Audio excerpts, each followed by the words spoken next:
America और Iran की बात सबसे पहले, क्योंकि अमेरिका और ईरान के बीच संभावित परमाणु समझौते को लेकर जारी बातचीत के बीच एक बार फिर से ट्रंप का एक बड़ा बयान सामने आया है। अमेरिकी राष्ट्रपति ने दावा किया है कि ईरान समझौता करना चाहता है और ये अमेरिका और उसके सहयोगी देशों के हित में भी होगा। हालांकि बातचीत में लगातार हो रही देरी और बढ़ते क्षेत्रीय तनाव के बीच ट्रंप ने अपने राजनीतिक विरोधियों के साथ साथ कुछ रिपब्लिकन नेताओं पर भी निशाना साधा है। सोमवार को social media platform truth social पर जारी एक पोस्ट में ट्रंप ने कहा है कि ईरान डील चाहता है और समझौते की दिशा में बातचीत आगे बढ़ रही है। उन्होंने कहा है कि अमेरिका के भीतर लगातार हो रही राजनीतिक बयानबाजी बातचीत की प्रक्रिया को प्रभावित कर रही है। ट्रंप ने लिखा है कि जब राजनीतिक नेता लगातार ये सलाह देते रहते हैं कि बातचीत तेज होनी चाहिए या धीमी, युद्ध होना चाहिए या नहीं होना चाहिए, तो इससे बातचीत को आगे बढ़ाने में मुश्किलें पैदा होती हैं। ट्रंप ने अपने संदेश में लोगों से धैर्य बनाए रखने की अपील भी की है। उन्होंने कहा है कि अंतिम परिणाम सकारात्मक होगा और लोगों को जल्दबाजी में निष्कर्ष नहीं निकालना चाहिए। उनके इस बयान को ऐसे समय में महत्वपूर्ण माना जा रहा है जब अमेरिका और ईरान के बीच समझौते को लेकर कई दौर की चर्चाएं हो चुकी हैं, लेकिन अब तक किसी अंतिम निष्कर्ष की घोषणा नहीं हुई है। इस बीच मध्य पूर्व में अमेरिका और ईरान के बीच तनाव भी लगातार बढ़ता दिखाई दे रहा है। अमेरिकी सेंट्रल कमांड यानी सेंटकॉम ने दावा इस बीच किया है कि उसने ईरान के गोरुक शहर और केश्मद्वीप के आसपास आत्मरक्षा के तहत सैन्य कार्रवाई की है। अमेरिका का आरोप है कि ईरान की ओर से की गई गतिविधियां क्षेत्रीय सुरक्षा और अंतर्राष्ट्रीय समुद्री मार्गों के लिए खतरा है। सेंटकॉम के अनुसार अमेरिकी सेना ने कार्रवाई के दौरान ईरानी एयर डिफेंस सिस्टम, एक ग्राउंड कंट्रोल स्टेशन और 2 ड्रोन को भी निशाना बनाया। अमेरिका का कहना है कि ड्रोन समुद्री मार्गों से गुजरने वाले जहाज़ों के लिए खतरा पैदा कर रहे थे। वहीं ईरान की ओर से भी जवाबी कार्रवाई की बातें आई हैं। IRGC ने कहा है कि उसने उस एयरबेस को भी निशाना बनाया जहां से अमेरिकी सैन्य कार्रवाई संचालित की गई थी। हालांकि ईरान ने एयरबेस की सटीक लोकेशन सार्वजनिक नहीं की है। दोनों देशों के दावों के बीच क्षेत्र में तनाव, अनिश्चितता का माहौल बना हुआ है। अमेरिका और ईरान के बीच में संभावित समझौते को लेकर पिछले कई महीनों से बातचीत चल रही है। दोनों पक्ष सार्वजनिक रूप से बातचीत के प्रति सकारात्मक रुख दिखाते रहे, लेकिन कई महत्वपूर्ण मुद्दों पर अब भी सहमति नहीं बन सकी है। कारण है कि समझौते की घोषणा लगातार टलती जा रही है। ट्रंप के ताज़ा बयान से ये भी संकेत मिलता है कि बातचीत में देरी को लेकर अब घरेलू राजनीतिक दबाव महसूस कर रहे हैं। उन्होंने अपने विरोधियों के साथ साथ अपनी ही पार्टी के कुछ नेताओं को भी अप्रत्यक्ष रूप से जिम्मेदार ठहराया है। ट्रंप का मानना है कि सार्वजनिक मंचों पर की जाने वाली बयानबाजी बातचीत की संवेदनशील प्रक्रिया को प्रभावित करती है और इससे समझौते तक पहुंचना कठिन हो जाता है। दूसरी ओर मध्य पूर्व में जारी सैन्य गतिविधियां भी इस बातचीत पर असर डाल सकती हैं। एक तरफ दोनों देश समझौते की संभावना पर चर्चा कर रहे हैं, तो दूसरी ओर सैन्य तनाव कम होने का नाम नहीं ले रहा है। ये अपने आप में एक चिंताजनक स्थिति बन रही है। अमेरिका और ईरान के बीच संभावित डील को लेकर सस्पेंस की जो बात हुई थी वो लगातार बरकरार है और ये जो डील की बात हो रही है उस पर ट्रंप का जो बयान आया है वो भी बहुत महत्वपूर्ण है। ट्रुथ सोशल पर ट्रंप ने जो तीखा संदेश दिया है वो देखने योग्य हो जाता है, क्योंकि इन तमाम बयानों के बाद ये बात बहुत स्पष्ट हो चुकी है कि ये समझौता होता दिखाई नहीं दे रहा है, तनाव और बढ़ रहा है। आगे अमेरिका और ईरान के बीच संभावित समझौते को लेकर बातचीत जारी है, लेकिन इस बीच दोनों देशों के बीच सैन्य तनाव भी चरम पर दिखाई दे रहा है। कूटनीतिक स्तर पर वार्ता की कोशिशें भी हो रही हैं, दूसरी ओर से हमले भी जारी हैं। तमाम चीज़ें हम देख रहे हैं। माहौल सुलझने के बजाय और बिगड़ रहा है। सेंटकॉम ने ईरान के गोरुक और केशमद्वीप पर हमला किया, वो हमने आपको बताया। जिस ड्रोन को मार के गिराया है अमेरिका ने, उसको लेकर उन्होंने क्या कहा है। इसके साथ साथ में MQ-1 प्रीडेटर ड्रोन को भी मार गिराए जाने का दावा किया गया है। सेंटकॉम ने बताया है कि अमेरिकी लड़ाकू विमानों ने ईरानी हवाई सुरक्षा प्रणाली, एक ग्राउंड कंट्रोल स्टेशन और 2 हमलावर ड्रोनों को निशाना बनाया। अमेरिका का कहना है कि ये कार्रवाई क्षेत्र में उसे सैन्य संसाधनों और समुद्री मार्गों की सुरक्षा सुनिश्चित करने के लिए उद्देश्य से की है। अमेरिकी कार्रवाई के कुछ ही समय बाद ईरान ने भी जवाबी कदम उठाया। IRGC की एरोस्पेस फोर्स ने कहा है कि उसने अमेरिकी एयरबेस को निशाना बनाया जहां से ईरान पर हमले किए गए थे। ईरानी पक्ष का दावा है कि उसने अपने लक्ष्य को सफलतापूर्वक ध्वस्त कर दिया। हालांकि सेंटकॉम की तरफ से कहा गया है कि हमको नुकसान ईरान नहीं पहुंचा पाया, लेकिन एक बात बहुत साफ है कि ट्रंप के बयानों के इतर ईरान भी लगातार अटैक कर रहा है और जिस भी लॉन्च पैड से ईरान के ऊपर टारगेट किया जाता है उस लॉन्च पैड के ऊपर बाद में ईरान भी अटैक करके उसको तहस नहस कर रहा है। हालांकि अमेरिका का मानना है कि क्षेत्र में ईरान समर्थित गतिविधियां उसके हितों और सहयोगी देशों की सुरक्षा के लिए चुनौती है। ईरान लगातार ये आरोप लगाता रहा है कि स्टेट ऑफ हॉर्मुज और फारस की खाड़ी का इलाका लंबे समय से दोनों देशों के बीच तनाव का केंद्र रहा है। ये क्षेत्र वैश्विक ऊर्जा आपूर्ति के लिहाज से बेहद महत्वपूर्ण है।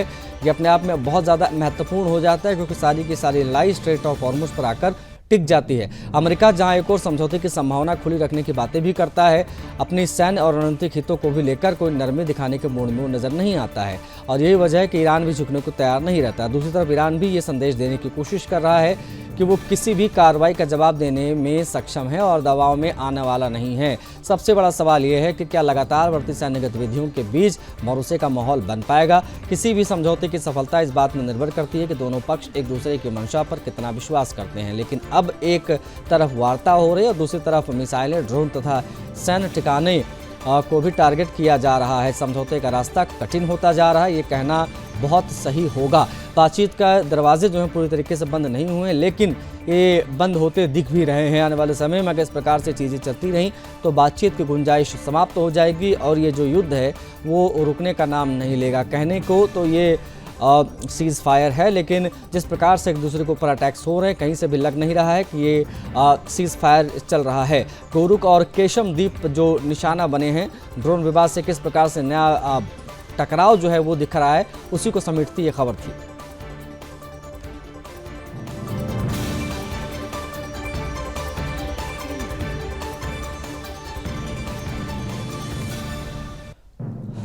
मध्यपूर्व में बढ़ते तनाव और अमेरिका ईरान के बीच समझौते को लेकर चल रही बातचीत के बीच ईरान की आंतरिक राजनीति भी चर्चा का केंद्र बन गई है। हाल के दिनों में ऐसी रिपोर्ट सामने आई हैं जिनमें दावा किया गया है कि ईरानी राष्ट्रपति मसूद पेज़ेश्कियान के कथित तौर पर अपना इस्तीफा सुप्रीम लीडर के कार्यालय को सौंपा गया। हालांकि राष्ट्रपति कार्यालय ने इन खबरों को खारिज करते हुए अफवाह और दुष्प्रचार ही इसे बताया है।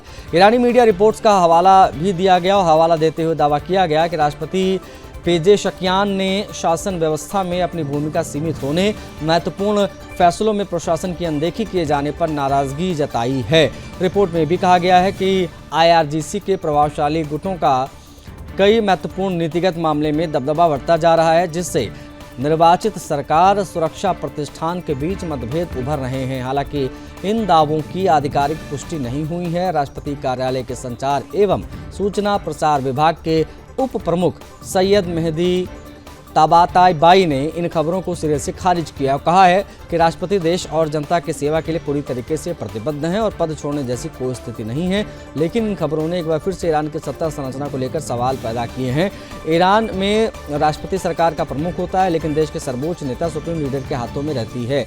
वहीं IRGC केवल एक सैन्य संगठन नहीं बल्कि राजनीतिक, आर्थिक और रणनीतिक मामलों में भी बेहद प्रभावशाली भूमिका अब निभाने लगा है। ये वजह है कि कई बार विदेश नीति, क्षेत्रीय सुरक्षा और परमाणु कार्यक्रम जैसे मुद्दों पर निर्वाचित सरकार और सुरक्षा प्रतिष्ठान में के बीच में दृष्टिकोण में अंतर दिखाई देता है। मौजूदा समय में जब अमेरिका और ईरान के बीच समझौते की संभावनाओं पर चर्चा हो रही, तब इन मतभेदों की खबरें और अधिक महत्व रखती हैं। दूसरी ओर ट्रंप ने दावा किया है कि अमेरिका और ईरान एक अच्छे समझौते के करीब पहुंच रहे हैं। ट्रंप ने कहा कि बातचीत सही दिशा में आगे बढ़ रही है, लेकिन यदि अमेरिका की प्रमुख शर्तें पूरी नहीं होती हैं तो मामला जस के तस बना रहेगा। इस बात पे भी जोर जो है वो ट्रंप अपने इस बयान में देते नजर आए। कूटनीतिक बातचीत और सैन्य दबाव समानांतर रूप से चलता दिखाई दे रहा है। ईरान के भीतर भी इस बात को लेकर अलग अलग राय जो है वो लोगों की देखने को मिल रही है। एक पक्ष आर्थिक प्रतिबंधों से राहत और अंतर्राष्ट्रीय स्तर पर तनाव कम करने को प्राथमिकता देता है, जबकि दूसरा पक्ष अमेरिका पर भरोसा करने को लेकर सतर्क रुख अपनाने की वकालत भी करता है। राष्ट्रपति के कथित इस्तीफों की खबरों को भले ही आधिकारिक तौर पर खारिज किया गया हो, लेकिन इससे ये संकेत जरूर मिलता है कि देश के भीतर सत्ता के विभिन्न केंद्रों के बीच रणनीतिक मुद्दों पर विचारों का अंतर जो है वो जरूर स्पष्ट तौर पर दिखाई दिया है और ये चर्चा का विषय भी बना हुआ है। फिलहाल पेज़ेश्कियान अपने पद पर बने हुए हैं और सरकार की ओर से लगातार ये संदेश दिया जा रहा है कि प्रशासन पूरी मजबूती से काम कर रहा है। वहीं IRGC भी क्षेत्रीय सुरक्षा और राष्ट्रीय हितों की रक्षा की अपनी प्राथमिकता बता रहा है। ऐसे में दुनिया की नज़र दो मोर्चों पर टिकी है। एक तरफ अमेरिका ईरान के बीच चल रही वार्ता, दूसरी तरफ ईरान के भीतर राजनीतिक तथा रणनीतिक शक्ति केंद्रों के बीच संतुलन। आने वाले दिनों में स्पष्ट होगा कि बातचीत किसी भी ठोस समझौते तक पहुंचती या फिर क्षेत्रीय तनाव और अंदरूनी मतभेद इस प्रक्रिया को और ज्यादा जटिल बना देते हैं। अमेरिका के साथ अपने रिश्तों को मजबूत करने और वैश्विक मंच पर सकारात्मक छवि बनाने की कोशिशों के बीच पाकिस्तान एक नई कूटनीतिक चुनौती का सामना करने लग गया। अमेरिकी राष्ट्रपति ट्रंप की ओर से अब्राहम अकॉर्ड के विस्तार को लेकर बढ़ते दबाव ने पाकिस्तान की सरकार और सैन्य नेतृत्व दोनों के सामने मुश्किलें पैदा कर दी हैं। एक और पाकिस्तान खुद को अमेरिका और ईरान के बीच में संवाद स्थापित करने वाला देश के रूप में प्रस्तुत कर रहा है, वहीं दूसरी ओर इजराइल को लेकर उसकी पारंपरिक नीति और घरेलू राजनीतिक समीकरण उसे किसी बड़े निर्णय से रोक रहे हैं। ऐसे में इस्लामाबाद के सामने सवाल खड़ा हो गया है कि वो वॉशिंगटन की अपेक्षाओं को प्राथमिकता दे या अपनी घोषित विदेश नीति पर कायम रहे। अब्राहम अकॉर्ड ये समझौता है जिसकी शुरुआत साल 2020 में ट्रंप के पहले कार्यकाल के दौरान हुई थी। इसका उद्देश्य इजराइल और अरब देशों के बीच में संबंधों को सामान्य बनाना था। संयुक्त अरब अमीरात, बहरीन, मोरक्को और सूडान जैसे देश ने इस समझौते में शामिल होकर इजराइल के साथ राजनयिक संबंध स्थापित किए थे। अब ट्रंप प्रशासन समझौते का दायरा बढ़ाना चाहता है और माना जा रहा है कि सऊदी अरब, पाकिस्तान जैसे देशों पर भी इसमें शामिल होने का दबाव पड़ रहा है। हाल ही में पाकिस्तान के उप प्रधानमंत्री और विदेश मंत्री इशाक डार की अमेरिकी यात्रा के दौरान ये मुद्दा चर्चा में आया। वॉशिंगटन में अमेरिकी विदेश मंत्री मार्को रूबियो के साथ बैठक के बाद में मीडिया से बातचीत के दौरान अब्राहम अकॉर्ड को लेकर सवाल पूछे गए। डार ने स्पष्ट किया कि पाकिस्तान की नीति में कोई बदलाव नहीं है और उसका रुख फिलिस्तीन मुद्दे पर पहले की तरह ही है। उन्होंने कहा कि पाकिस्तान 1967 से पहले की सीमाओं के आधार पर स्वतंत्र फिलिस्तीन राज्य के गठन और पूर्वी यरूशलेम को उसकी राजधानी बनाने के पक्ष में रहा है। उन्होंने दोहराया कि ये पाकिस्तान की स्थायी राज्य नीति है और इसमें किसी प्रकार का परिवर्तन नहीं किया गया है। हालांकि पाकिस्तान के लिए चुनौती सिर्फ विदेश नीति तक सीमित नहीं है। यदि इस्लामाबाद अब्राहम अकॉर्ड में शामिल होने की दिशा में कोई कदम उठाता है तो उसे देश के भीतर राजनीतिक और सामाजिक विरोध का सामना करना पड़ सकता है। पाकिस्तान में कई धार्मिक और राजनीतिक संगठन लंबे समय से फिलिस्तीन के समर्थन और इजराइल के विरोध की नीति का अपनाते रहे हैं। ऐसे में किसी भी बदलाव को सरकार के लिए घरेलू स्तर पर भारी राजनीतिक नुकसान के रूप में देखा जा सकता है। पाकिस्तान के रक्षा मंत्री ख्वाजा आसिफ भी सार्वजनिक रूप से इस विषय पर अपनी राय रख चुके हैं। उन्होंने कहा है कि पाकिस्तान को ऐसे किसी समझौते का हिस्सा नहीं बनना चाहिए जो उसके मूल विचारधारा और स्थापित नीति के खिलाफ है। उन्होंने ये भी याद दिलाया कि पाकिस्तान का पासपोर्ट आज भी इजराइल की यात्रा के लिए वैध नहीं माना जाता। दूसरी तरफ अमेरिका की प्राथमिकताएं अलग दिखाई दे रही हैं। ट्रंप प्रशासन का कहना है कि मध्य पूर्व में स्थायी स्थिरता और क्षेत्रीय सहयोग के लिए अधिक से अधिक देशों का अब्राहम अकॉर्ड में शामिल होना आवश्यक है। ट्रंप हाल ही में कह चुके हैं कि सऊदी अरब, कतर और पाकिस्तान जैसे देशों की भूमिका इस प्रक्रिया में महत्वपूर्ण हो सकती है। अमेरिका की रणनीति केवल कूटनीतिक नहीं बल्कि आर्थिक और सुरक्षा हितों से भी जुड़ी हुई मानी जा रही है। यदि अधिक अरब और मुस्लिम देश इजराइल के साथ सामान्य संबंध स्थापित करते हैं तो क्षेत्र में अमेरिकी सैन्य उपस्थिति और खर्च को कम किया जा सकता है। साथ ही ईरान को लेकर बनने वाले नए क्षेत्रीय समीकरणों में भी अमेरिका को लाभ मिल सकता है। यही कारण है कि पाकिस्तान इस समय दो विरोधाभासी दबाव के बीच फंसा हुआ है। एक तरफ उसे अमेरिका के साथ अपने संबंधों को बनाकर रखना है, आर्थिक सहयोग और अंतर्राष्ट्रीय समर्थन की जरूरत भी है। दूसरी तरफ घरेलू राजनीति, धार्मिक भावनाएं और उसकी दशकों पुरानी विदेश नीति उसे किसी भी बड़े बदलाव से रोक रही है। ईरान और अमेरिका के बीच जारी तनाव के दौरान पाकिस्तान ने मध्यस्थ की भूमिका निभाने की कोशिश की थी। इस दौरान अब्राहम अकॉर्ड का मुद्दा भी सामने आया, उसकी कूटनीतिक स्थिति और जटिल हो गई। यदि पाकिस्तान अमेरिकी अपेक्षाओं के अनुरूप कदम बढ़ाता है तो उसे आंतरिक विरोध भी झेलना पड़ेगा और दूरी बनाए रखने की स्थिति में वॉशिंगटन के साथ रिश्तों को और ज़्यादा सख्त और तलखियों भरा वो देख पाएगा। संतुलन बनाने की जो चुनौती है वो शायद उसमें पाकिस्तान फेल हो जाएगा। आने वाले समय में ये देखना महत्वपूर्ण होगा कि इस्लामाबाद अपनी पारंपरिक नीतियों पर कायम रहता है या बदलते अंतर्राष्ट्रीय समीकरणों के अनुरूप कोई नया रास्ता तलाशने की कोशिश करता है। अमेरिका के साथ नज़दीकियां बढ़ाने की कोशिशों में पाकिस्तान एक ऐसी कूटनीतिक मोड़ पर पहुंच गया है जहां हर फैसला उसके लिए नई चुनौती लेकर आ सकता है।